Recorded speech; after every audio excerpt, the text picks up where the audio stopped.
Question number 1, सूची 1 को सूची 2 के साथ सम्मिलित कीजिए। सूचियों के नीचे दिए गए कूट की सहायता से सही उत्तर चुनिए। सूची 1 और सूची 2। उच्चतम न्यायालय की अपने निर्णयों के पुनर्वलोकन की शक्ति, अनुच्छेद 134 का। बी, उच्चतम न्यायालय द्वारा घोषित विधि सभी न्यायालयों पर आवधिकार है, अनुच्छेद 136।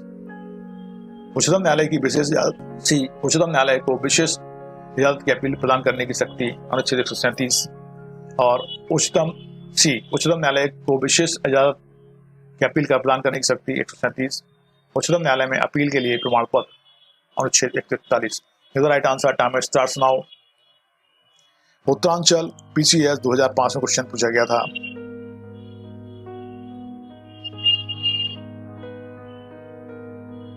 Right answer A, 3 4 2 1,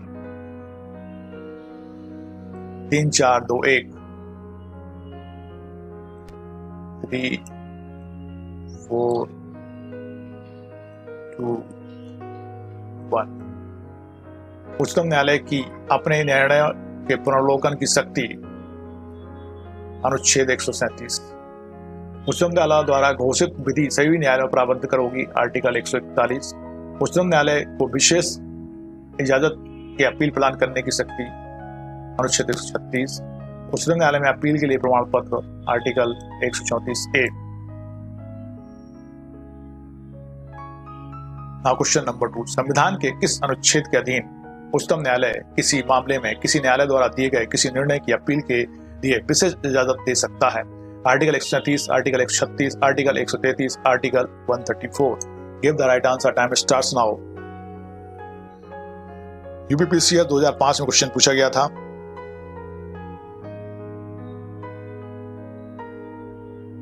right answer B, article 136। संविधान के अनुच्छेद 136 के अंतर्गत उच्चतम न्यायालय किसी निर्णय, डिक्री, अवधारणा, दंडादेश या आदेश की अपील के लिए विशेष इजाजत दे सकता है। इसका खंड 2 में केवल एक ही अपवाद है, वह यह है कि इसे सशस्त्र बलों से संबंधित किसी विधि के अधीन गठित किसी न्यायालय के निर्णय आदि से अपील की विशेष इजाजत नहीं दी जा सकती। अनुच्छेद 137 में उच्चतम न्यायालय की न्यायिक पुनर्वलोकन की शक्ति, अनुच्छेद 133 में दीवानी मामलों की अपील तथा अनुच्छेद 134 में दांडिक मामलों की अपीलीय अधिकार तक का प्रावधान है। क्वेश्चन नंबर 3, संविधान की 9वीं अनुसूची के न्यायिक पुनर्वलोकन को उच्चतम न्यायालय के किस मामले के विनिश्चय से अनुज्ञेय बनाया गया है? केशवानंद भारती बनाम केरल, एम नागराज बनाम भारत संघ, मिनर्वा मिल्स लिमिटेड बनाम भारत संघ, IR कोल्हो बनाम तमिलनाडु राज्य। The right answer, time starts now. Uttarakhand PCS junior prelims 2012 में क्वेश्चन पूछा गया था। राइट आंसर डी, IR कोल्हो बनाम तमिलनाडु राज्य। उच्चतम न्यायालय के IR कोल्हो बनाम तमिलनाडु राज्य 2007 1 SCC 1 के विनिश्चय से संविधान की 9वीं अनुसूची के न्यायिक पुनर्वलोकन को अनुज्ञेय बनाया गया है। संवैधानिक व्यवस्था के तहत 9वीं अनुसूची के अंतर्गत निम्नलिखित अनुसूची के अंतर्गत सम्मिलित किए गए कानून अभी तक न्यायिक पुनर्वलोकन से बाहर थे। अब 9 सदस्यीय विशेष पीठ के निर्णय से यह स्थिति बदल गई है। नाउ क्वेश्चन नंबर 4, संविधान के अनुच्छेद 136 के अंतर्गत उच्चतम न्यायालय निम्नलिखित के विरुद्ध अपील नहीं सुन सकता है? एक सिविल जज के द्वारा पारित अंतरिम आदेश, उच्च न्यायालय के एकल न्यायाधीश द्वारा दिया गया निर्णय, निर्वाचन अधिकरण का आदेश, सेना न्यायालय के द्वारा दिया गया दंडादेश। तो राइट आंसर यूपीपीसीएस प्रीलिम्स 1999।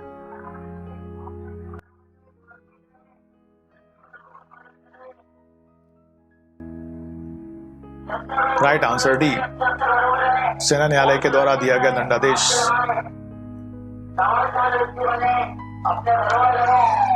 भारतीय संविधान के अनुच्छेद 136 के अंतर्गत उच्चतम न्यायालय सेना न्यायालय के द्वारा दिए गए दंडादेश के विरुद्ध अपील नहीं सुन सकता है। अनुच्छेद 136 उच्चतम न्यायालय में विशेष इजाजत से अपील संबंधी प्रावधान करता है। इस अनुच्छेद के अधीन उच्चतम न्यायालय भारतीय राज्य क्षेत्र के किसी न्यायालय या अधिकरण द्वारा दिए गए निर्णय, डिक्री, दंडादेश के विरुद्ध अपील के लिए विशेष इजाजत दे सकता है। क्वेश्चन नंबर 5, भारत के उच्चतम न्यायालय की अधिकारिता बढ़ाई जा सकती है? भारत के राष्ट्रपति द्वारा, संसद के संकल्प द्वारा, संसद द्वारा विधि बनाकर, मुख्य न्यायाधीश के परामर्श से, राष्ट्रपति द्वारा। The right answer MP ADPO 2015 में क्वेश्चन पूछा गया था।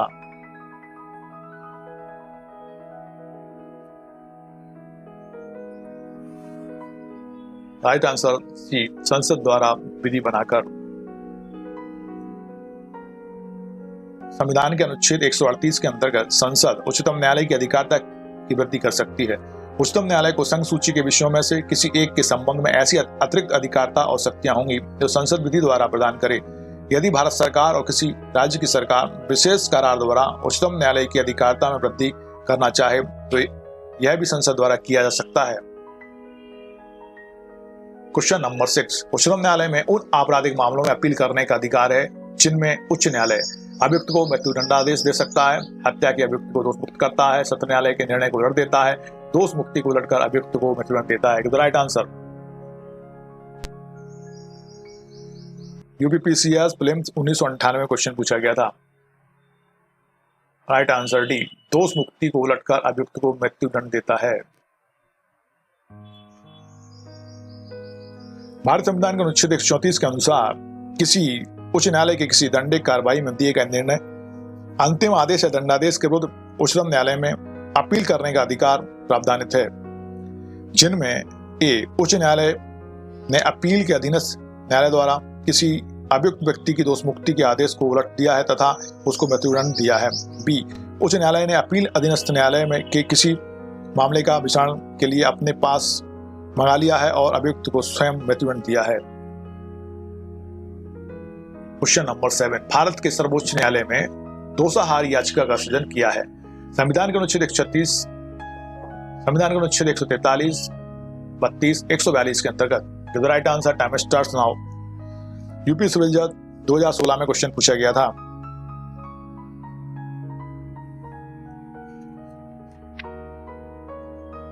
राइट आंसर सी, संविधान के अनुच्छेद 32 के अंतर्गत। भारत संविधान के अनुच्छेद 137 में पुनर्वलोकन रिव्यू के बाद भी यदि कोई त्रुटि रह जाती है तो रूपा अशोक हुर्रा बनाम अशोक हुर्रा में दिए गए दिशा निर्देश के अनुसार उपचारात्मक रिट अनुच्छेद 32 के अधीन दाखिल की जा सकती है।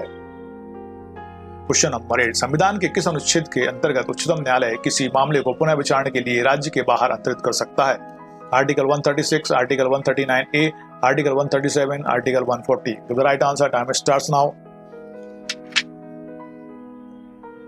यूपीपीसीएस 2004-2008 में क्वेश्चन पूछा गया था। Right answer C, article 139A। संविधान के अनुच्छेद 139A क्लॉज 2 के अनुसार यदि उच्चतम न्यायालय न्याय के उद्देश्य की पूर्ति के लिए समीचीन समझता है तो किसी उच्च न्यायालय में लंबित किसी मामले, अपील या अन्य कार्रवाई का अंतरण किसी अन्य उच्च न्यायालय को कर सकता है। आर्टिकल 139A 42 42वें संविधान संशोधन अनुच्छेद द्वारा जोड़ा गया था। क्वेश्चन नंबर 9, उच्चतम न्यायालय में उन आपराधिक मामलों में अपील करने का अधिकार है जिनमें उच्च न्यायालय अभियुक्त को मृत्युदंड देता है, हत्या के अभियुक्त को दोष मुक्त करता है, सत्र न्यायालय के निर्णय को उलट देता है, दोष मुक्ति को उलटकर अभियुक्त को मृत्युदंड देता है। The right answer, time starts now. UPPCS prelims 1998 में क्वेश्चन पूछा गया था। राइट आंसर डी, दोष मुक्ति को उलटकर अभियुक्त को मृत्युदंड देता है। क्वेश्चन नंबर 10, संविधान के किस अनुच्छेद के अधीन भारत का राष्ट्रपति उच्चतम न्यायालय का परामर्श ले सकता है? अनुच्छेद 143, 136, 142, 141। The right answer, time starts now. UP lower supplement 2002, RAS RTS prelims 2003, UPPCS 2007। Right answer A, article 143। संविधान के अनुच्छेद 143 के अंतर्गत भारत का राष्ट्रपति किसी विधि अथवा तथ्य के प्रश्न पर सर्वोच्च न्यायालय से परामर्श ले सकता है, परंतु सर्वोच्च न्यायालय ना तो राष्ट्रपति द्वारा मांगी गई सत्य की राय पर सलाह देने के लिए बाध्य है और ना ही राष्ट्रपति सर्वोच्च न्यायालय द्वारा इस अनुच्छेद के अधीन दी गई राय को स्वीकार करने के लिए बाध्य होगा। क्वेश्चन नंबर 11, राष्ट्रपति निम्नलिखित में से किस परिस्थिति में उच्चतम न्यायालय की राय प्राप्त कर सकता है?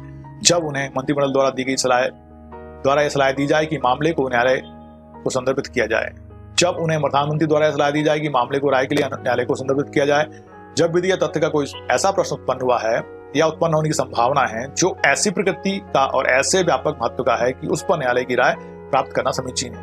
ऊपर में से कोई नहीं। The right answer, time starts now. Madhya Pradesh civil जज 2011 में क्वेश्चन पूछा गया था।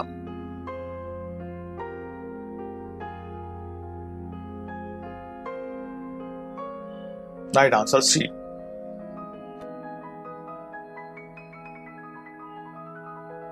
जब विधि या तथ्य का कोई ऐसा प्रश्न उत्पन्न हुआ है या उत्पन्न होने की संभावना है जो ऐसी प्रकृति का है और ऐसे व्यापक महत्व का है कि उस पर न्यायालय की राय प्राप्त करना समीचीन है।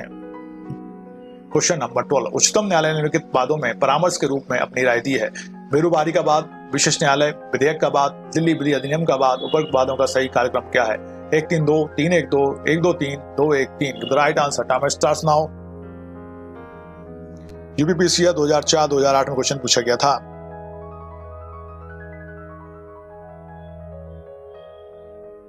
Right answer C 3-1-2।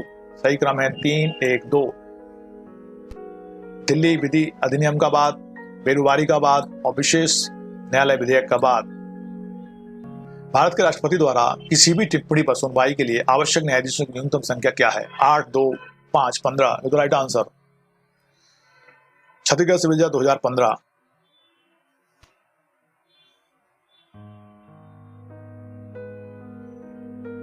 Right answer is B 5। Bharat संविधान के अनुच्छेद 145 क्लॉज 3 के अनुसार जिस मामले में इस संविधान के निर्वचन के बारे में विधि का कोई सारवान प्रश्न अंतर्भुक्त है, उसका विनिश्चय करने के प्रयोजन के लिए या इस संविधान के अनुच्छेद 41 के अधीन निर्देश की सुनवाई करने के प्रयोजन के लिए बैठने वाले न्यायाधीशों की न्यूनतम संख्या 5 होगी। क्वेश्चन नंबर 14, भारत के संविधान के अनुच्छेद 43 के अधीन उच्चतम न्यायालय द्वारा दिए गए निम्नलिखित सलाहकारी मतों में सही कालानुक्रम क्या है? दिल्ली लॉज अधिनियम का मामला, बेरोबारी का मामला, सागर सीमा शुल्क अधिनियम, विशेष न्यायालय निर्देश का मामला। नीचे दिए गए कूट की सहायता से सही उत्तर का चयन कीजिए। 1, 2, 3, 4, 2, 1, 3, 4, 2, 3, 4, 1, 2, 4, 3, 1। Give the right answer. Bihar PCS junior prelim 2009।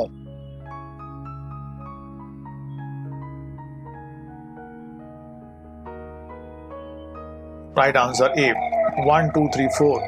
जो क्रम दिया है ये सही है। निम्नलिखित में से कौन सा पहला वाद है जिसमें उच्चतम न्यायालय ने अपनी सलाहकारी अधिकारिता का प्रयोग किया है? In re Berubari, in re sea customs act, in re Delhi laws act, in re Kerala education bill. The right answer time starts now. Jharkhand civil जज प्रीलिम 2012 में क्वेश्चन पूछा गया था।